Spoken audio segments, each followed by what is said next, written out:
Hello friends, ನಾನಿವತ್ತು ನಿಮಗೆ ಹೆಸರು ಕಾಳಿನ ಪಲ್ಯ ಯಾವ ಥರ ಮಾಡೋದು ಅಂತೇಳಿ ತಿಳಿಸ್ಕೊಡ್ತಿದ್ದೀನಿ. ಹೆಸರು ಕಾಳಿನ ಪಲ್ಯಕ್ಕೆ ಬೇಕಾಗುವ ಪದಾರ್ಥಗಳು: ಮೊಳಕೆ ಬಂದಿರೋ ಹೆಸರು ಕಾಳು, ಕ್ಯಾರೆಟ್, ಸೌತೆಕಾಯಿ, ಮೆಣಸಿನ್ಕಾಯಿ, ಕೊತ್ತಂಬರಿ, ಕರಿಬೇವು, ಹಸಿ ಕೊಬ್ಬರಿ ಇವೆಲ್ಲವೂ ಬೇಕಾಗುತ್ತೆ. ಕ್ಯಾರೆಟ್ ಮತ್ತು ಸೌತೆಕಾಯಿಯನ್ನು ಸಣ್ಣದಾಗಿ ಕಟ್ ಮಾಡ್ಕೊಳ್ಳಿ. ನೋಡಿ, ಇಲ್ಲಿ ತೋರಿಸಿರೋ ಥರ ಕಟ್ ಮಾಡ್ಕೋಬೇಕು. ಕೊಬ್ಬರಿನೂ ಚಿಕ್ಕದಾಗಿ ಕಟ್ ಮಾಡ್ಕೊಳ್ಳಿ. ಅದಾದ ನಂತರ ಮಿಕ್ಸರ್ ಜಾರ್ಗೆ ಹಸಿ ಕೊಬ್ಬರಿ, ಮೆಣಸಿನ್ಕಾಯಿ, ಒಂದು ಸ್ವಲ್ಪ ಉಪ್ಪು ಹಾಕಿ ತರಿಯಾಗಿ ರುಬ್ಕೊಳ್ಳಿ.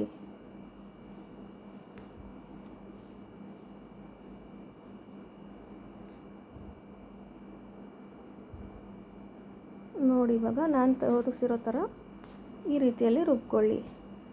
ನೆಕ್ಸ್ಟು ಸ್ಟವ್ ಮೇಲೆ ಪಾತ್ರೆ ಇಟ್ಟು ಎಣ್ಣೆ ಹಾಕಿ ಸಾಸಿವೆ ಹಾಕ್ಕೊಳ್ಳಿ. ಸಾಸಿವೆ ಚೆನ್ನಾಗಿ ಸಿಡಿದ ನಂತರ ಜೀರಿಗೆಯನ್ನು ಹಾಕ್ಕೊಳ್ಳಿ. ಸಾಸಿವೆ ಮತ್ತು ಜೀರಿಗೆ ಚೆನ್ನಾಗಿ ಸಿಡಿದಾದಮೇಲೆ ಕರಿಬೇವನ್ನು ಹಾಕ್ಕೋಬೇಕು. ನೋಡಿ, ಈಗ ಸಾಸಿವೆ ಚೆನ್ನಾಗಿ ಸಿಡಿತಾ ಇದೆ.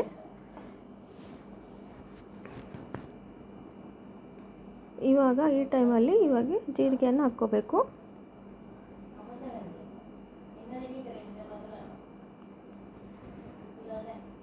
ನೋಡಿ, ಇವಾಗ ಸಾಸಿವೆ ಮತ್ತು ಜೀರಿಗೆ ಚೆನ್ನಾಗಿ ಫ್ರೈ ಆಗ್ತಾ ಇದೆ. ಇವಾಗ ಸ್ವಲ್ಪ ಕರಿಬೇವನ್ನು ಹಾಕ್ಕೋಬೇಕು. ಕರಿಬೇವು ಚಿಟಪಟ ಅಂದಮೇಲೆ ನಾವು ರುಬ್ಬಿಟ್ಕೊಂಡಿರುವಂಥ ಕೊಬ್ಬರಿ, ಮೆಣಸಿನ್ಕಾಯಿ, ಸ್ವಲ್ಪ ಉಪ್ಪು ಹಾಕಿ ರುಬ್ಬಿಟ್ಕೊಂಡಿರುವಂಥದ್ದು ಹಾಕ್ಕೊಂಡು ಚೆನ್ನಾಗಿ ಕಲಿಸ್ಕೊಳ್ಬೇಕಾಗುತ್ತೆ. ಇದು ಚೆನ್ನಾಗಿ ಎಣ್ಣೆಯಲ್ಲಿ ಸ್ವಲ್ಪ ಫ್ರೈ ಆದ ನಂತರ ಇದಕ್ಕೆ ಕ್ಯಾರೆಟು, ಸೌತೆಕಾಯನ್ನು ಆ್ಯಡ್ ಮಾಡ್ಕೋಬೇಕು. ಇದು ಚೆನ್ನಾಗಿ ಸ್ವಲ್ಪ ಹುರ್ಕೋಬೇಕು, ಹಸಿ ವಾಸನೆ ಹೋಗೋವರೆಗೂ. ಇವಾಗ ಇದಕ್ಕೆ ಕ್ಯಾರೆಟ್ ಹಾಕ್ಕೊಂಡು ಕಲಿಸ್ತಾ ಇದ್ದೀನಿ. ಕ್ಯಾರೆಟು ಹಾಕಿದ್ಮೇಲೆ ಒಂದು 2 ನಿಮಿಷ ಆದಮೇಲೆ ಮತ್ತು ಸೌತೆಕಾಯಿ ಪೀಸ್ಗಳನ್ನು ಹಾಕ್ಕೋಬೇಕು. ನೋಡಿ, ಇಲ್ಲಿ ಹಾಕ್ತಾ ಇದ್ದೀನಿ. ಇದು ಚೆನ್ನಾಗಿ ಹುರ್ಕೋಬೇಕಾಗುತ್ತೆ. ಮತ್ತು ನೋಡಿ, ಈ ರೆಸಿಪಿ ವೆಯ್ಟ್ ಲಾಸ್ವರೆಗೂ ಚೆನ್ನಾಗಿ ಯೂಸ್ ಆಗುತ್ತೆ.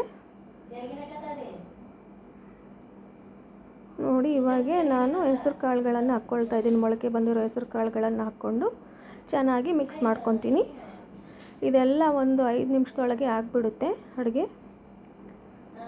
ಜಾಸ್ತಿ ಬೇಯಿಸ್ಕೊಳ್ಬೇಕಾಗಿಲ್ಲ. ಇದು ಮೊಳಕೆ ಬಂದಿರೋ ಕಾಳಾಗಿದ್ದರಿಂದ ಇದು ಜಾಸ್ತಿ ಬೇಯಿಸ್ಕೊಳ್ಬೇಕಾಗೋ ಅವಶ್ಯಕತೆ ಇರೋದಿಲ್ಲ.